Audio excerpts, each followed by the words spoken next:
Expanding upon the dominance of the leaders of the railroad industry following the Civil War, we'll be focusing on George Pullman and Cornelius Vanderbilt.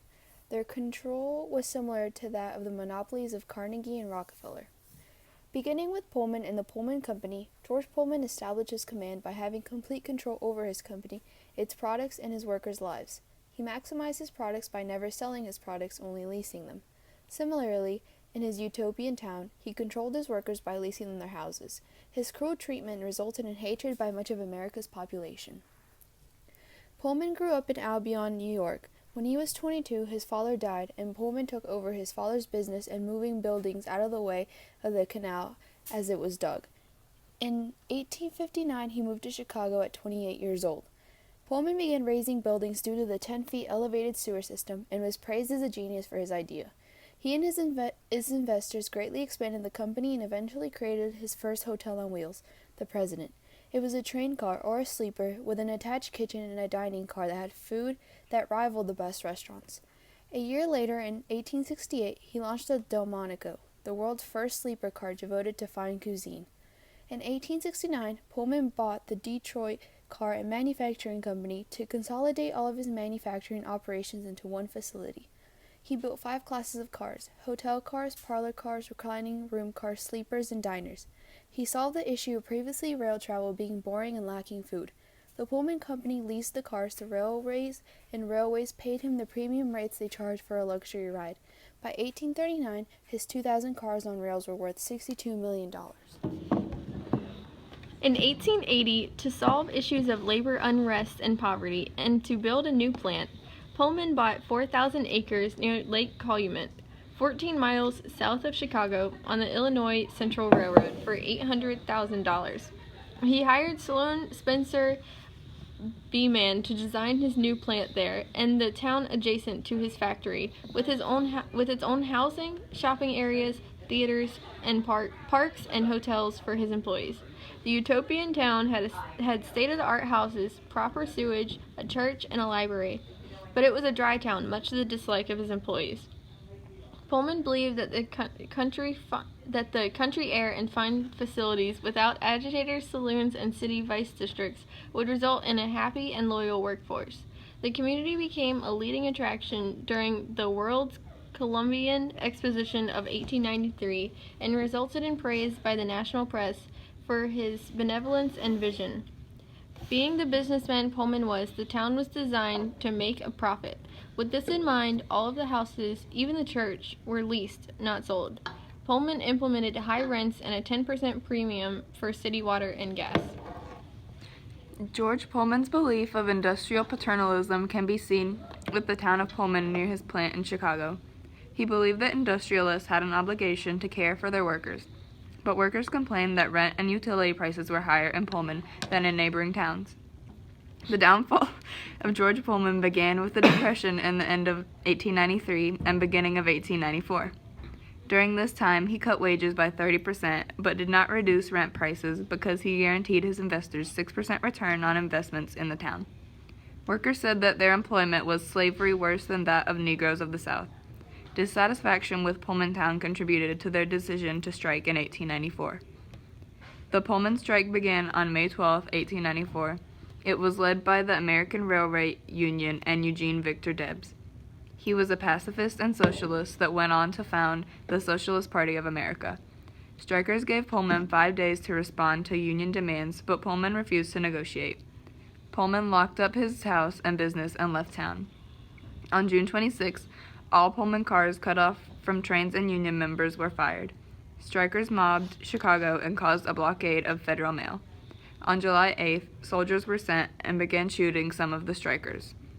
By the end of the month, 34 people were killed and the strike was ended. A presidential commission was formed to investigate the causes of the incident. It found Pullman's paternalism partly to blame and Pullman's town to be un-American. Pullman was condemned for refusing to negotiate and for the economic hardships he caused in his town. In 1898, Illinois Supreme Court forced the Pullman Company to give up ownership of the town, which was then annexed to Chicago. George Pullman's reputation was ruined by the strike. When he died on October 19, 1897, His family was worried his corpse would be desecrated by his former employees. His tomb in the Graceland Cemetery was a pit 8 feet deep with floors and walls of steel reinforced concrete, and the casket was lead lined. He was buried at night and covered with asphalt and more concrete and steel rails. George Pullman was very similar to Cornelius Vanderbilt, as both men were very selfish and corrupt. Cornelius Vanderbilt was the most powerful railroad tycoon. Before he entered the railroad industry, Vanderbilt was a well-known steamboat businessman. He was born on May 27, 1794, on Staten Island, New York, where he worked with his father operating a periauger that ferried cargo around New York. The ferry he and his father worked on carried both passengers and cargo from Staten Island and Manhattan. In 1812, Vanderbilt learned how to build ships as well as navigate in open water. He worked with the government and supplied outposts during the War of 1812.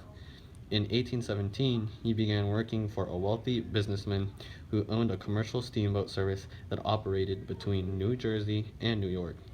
He was a ferry captain in this position. Around the 1820s, Vanderbilt went into business for himself.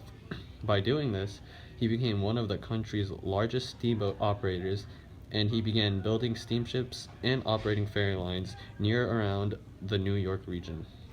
Vanderbilt was known for being fiercely competitive and ruthless in business, which earned him the nickname of Commodore.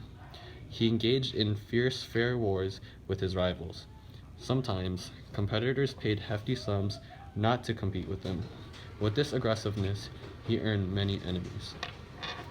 When the California Gold Rush began, Vanderbilt saw this as an opportunity for his company. He launched a steamship service that transported people from New York to San Francisco, using a route that goes through Nicaragua.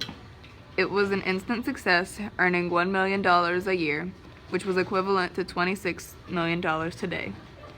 Competitors paid him $50,000 a month to not operate. Vanderbilt's enemies in the steamboat industry caused him to focus on the railroad industry towards the end of the 1860s. He then sold most of his ships to the Union Navy and started his career of a railroad tycoon. Vanderbilt's railroad business took off when he gained control of railway lines between Chicago and New York. In a number of short campaigns, he acquired the railroad, beating out his rival Daniel Drew. Drew, with James Fisk and Jay Gould, stopped Vanderbilt from gaining the Erie Railroad in the Erie War of 1867 and 68. Vanderbilt went on to gain the Hudson River and the New York Central Railroads in 1869, and he consolidated them into a through system running from New York to Buffalo. In the Panic of 1873 and the resultant Depression, he built Grand Central in New York City and employed thousands. His New York Central Railroad was one of the few railroads that posted profits during the Depression. He later acquired the Lake Shore and Michigan Southern and completed his system through to Chicago. T.J. Stiles, the author of The First Tycoon, The Epic Life of Cornelius Vanderbilt, said this was a major transformation of the railroad network, which previously had been fragmented into numerous short railroads, each with its own procedures, timetables, and rolling stock. The creation of a coherent system spanning several states lowered costs, increased efficiency, and sped up travel and shipment times. In the process of building his railroad empire, Vanderbilt built himself a fortune of $105 million and became the richest man in the world. Nowadays, Vanderbilt would be worth more than $200 billion, making him the second wealthiest man in American history. Despite his riches, Vanderbilt was never a great philanthropist. He only had one philanthropic donation, which he made in 1873 towards the end of his life. It was a $1 million donation to build Vanderbilt University in Nashville. Vanderbilt died on January 4, 1877, at the age of 82 in Manhattan. He was buried in Morven Cemetery in New Dorp, Staten Island. After his death, he granted $1 million of fortune to his son William.